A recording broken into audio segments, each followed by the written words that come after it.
मेरा जो क्वेश्चन है वो रिश्तों पर है कि सामने वाला जैसे आया वैसे जाना चाहे और चला भी जाता है। अच्छा, कुल मिला के ये हुआ है कि कोई आया या आई और फिर चली गई। तो उसको कैसे हैंडल करा? घूमो ऐसे ही हफ्ता महीना भर थोड़ा सा कुमलाए हुए घूमोगे, फिर हवा चलेगी, फिर कोई पत्ता आ जाएगा उड़ के। उनका काम है आना और जाना। लग रहा है बुरा तो लगे, अपना काम करते रहो, यही है और कुछ नहीं हो सकता।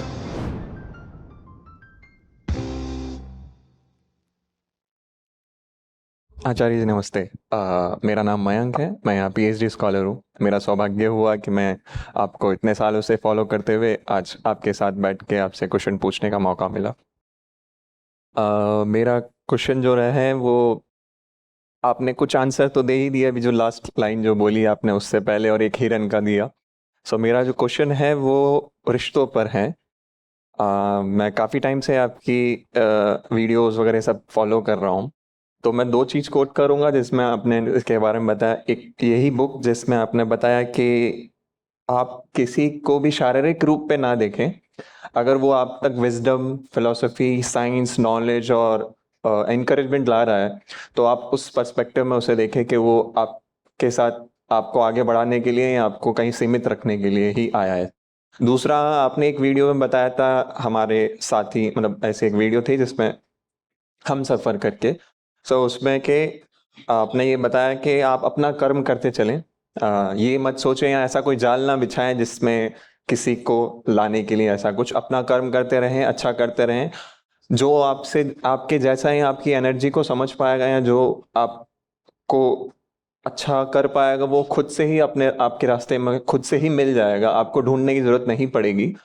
और आपने बोला मिल जाने के बाद भी आप अपने कर्म पे लगे रहिए, डेस्टिनेशन कर्म को रखें ना कि उस पर्सन को रखें।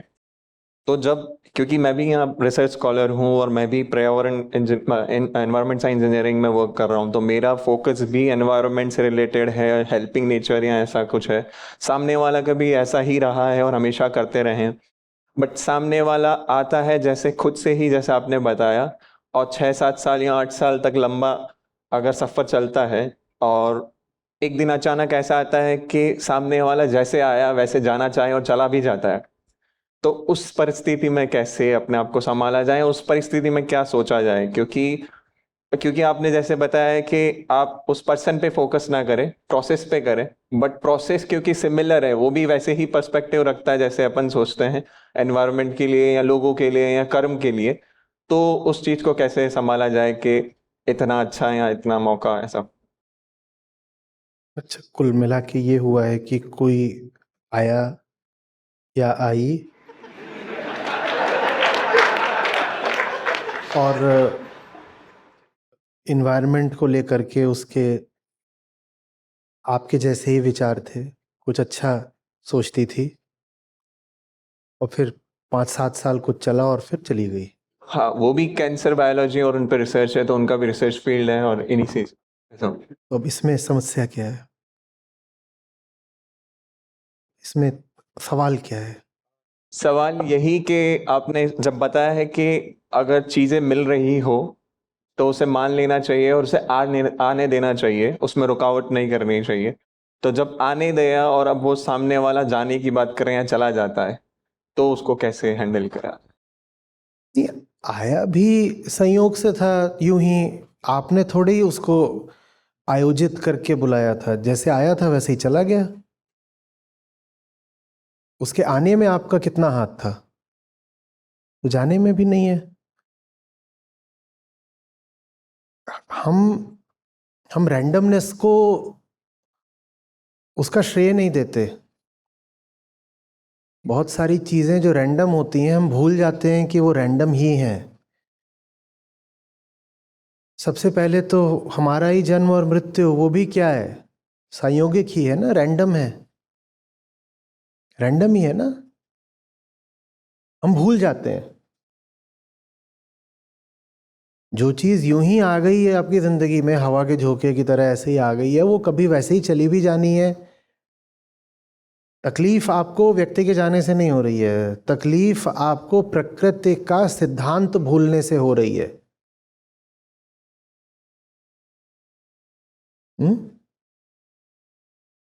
हमारा जो शरीर ही है वो क्या है, उसके पीछे कोई बहुत बड़ा लॉजिक थोड़ी है। It's a random freak of evolution. ऐसे आप खड़े हो गए हो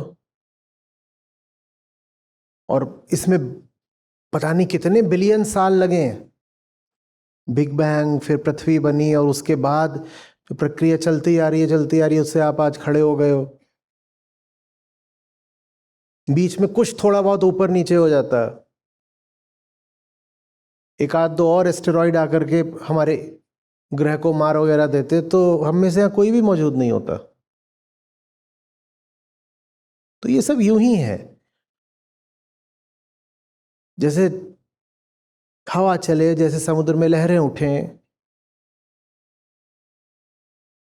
उनकी हस्ती का कोई केंद्र थोड़ी होता है, पर वो मान लेते हैं कि कोई केंद्र है। इसी नकली केंद्र को कहते हैं अहंकार, जो कि एक झूठी चीज को असली मान लेता है।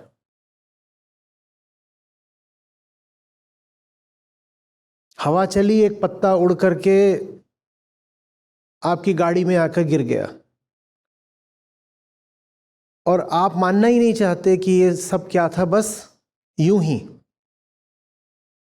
ही यादृच्छिक, रैंडम, प्रोबेबिलिस्टिक। आप मानना ही नहीं चाहते। आप कहोगे इस पत्ते को मुझसे प्यार था।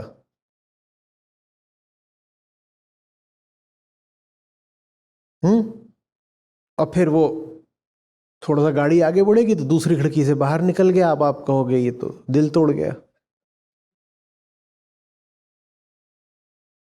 और ये सारी बातें करने की नौबत क्यों आ रही है? नौबत इसलिए आ रही है क्योंकि आप भूल जाते हो कि सफर मंजिल के लिए है। आपको पता भी नहीं चलता कब सफर हमसफर के लिए हो जाता है।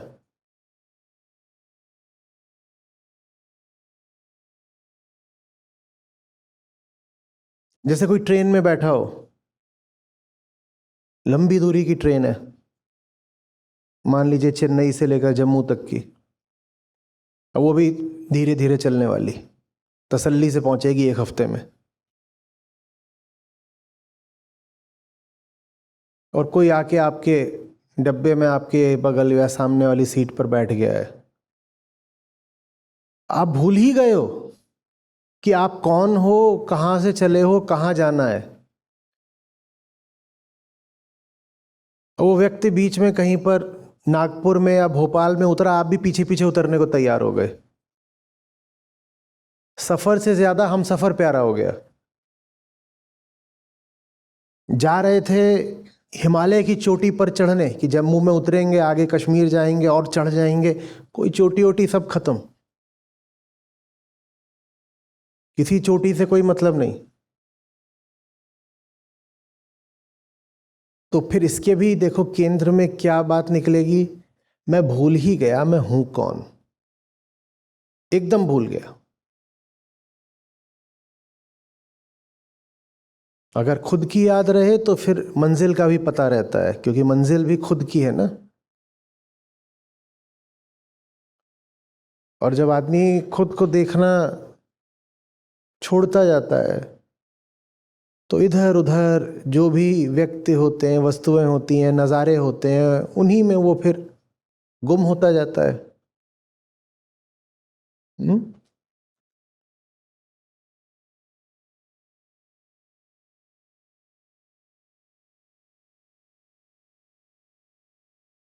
अब जो हम बन जाते हैं उसके बाद जब ऐसी घटना घटेगी तो बुरा तो कुछ लगेगा ही। तो अब लगने तो क्या कर सकते हो, लग रहा है बुरा तो लगे। कई बार होता है हफ्ते हफ्ते पेट दर्द रहता है, आदमी अपना काम करता रहता है। वैसे दिल में दर्द रहने दो, अपना काम करते रहो, यही है और कुछ नहीं हो सकता। इधर उधर जा करके जीवन के सिद्धांतों को भुला करके अपनी ऊर्जा का, अपनी भावना का निवेश कराओगे तो कर्मदंड तो भुगतना पड़ेगा, दर्द तो अब रहेगा। मैं कुछ भी बोल लूं उससे अब तुम्हारी छाती का दर्द तो तत्काल गायब नहीं हो जाएगा। घूमो ऐसे ही हफ्ता महीना भर, थोड़ा सा कुमलाए हुए घूमोगे, फिर हवा चलेगी, फिर कोई पत्ता आ जाएगा उड़ के, खुश हो गए। लेकिन अब जब कोई पत्ता की, फूल की कोई कली आ जाए तो इस बार नियमों को मत भुलाना जीवन के, ठीक है? इनका काम है आना और जाना। तुम ही यहां मेहमान हो, तुम्हारी जिंदगी में कोई स्थायी कैसे हो सकता है? तुमने एक होटल में चेक इन करा है, तुम खुद वहां पर क्या हो?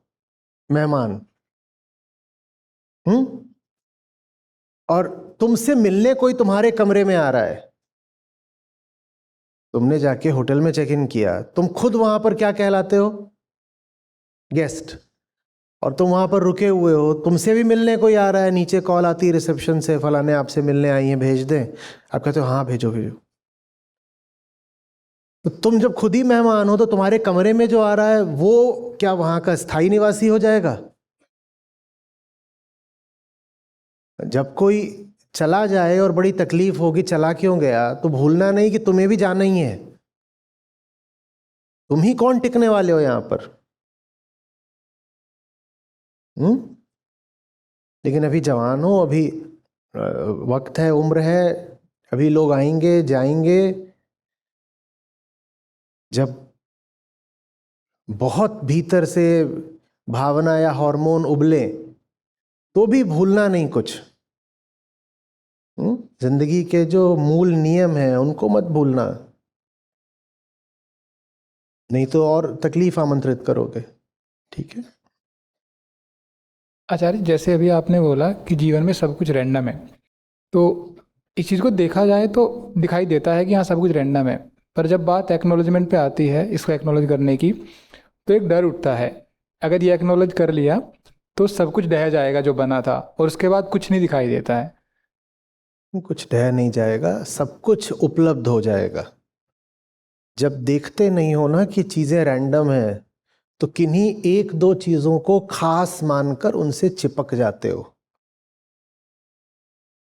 और जब दिखाई दे जाता है कि तुम जिस चीज को खास मान रहे हो वो सिर्फ संयोग से तुम्हारे जीवन में मौजूद है, तो तुम आजाद हो जाते हो संयोगों से।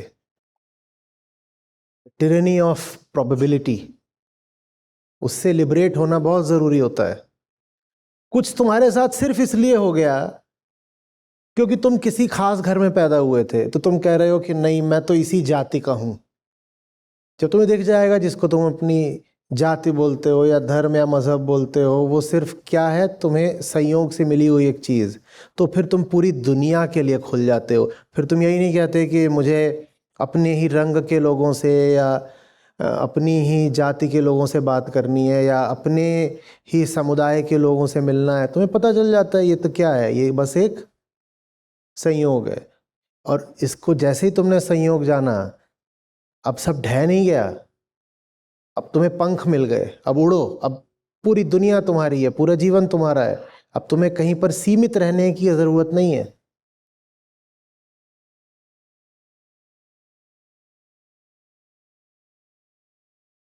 तो ये ढहने वाली बात उन चीज़ों से आ रही है जिनको मैं दो चार चीज़ों को अपना मान के बैठा हूं। हाँ, मतलब ये ऐसा ही है जैसे तुम किसी छोटे से दबड़े में, किसी प्रिजन सेल में कैद हो,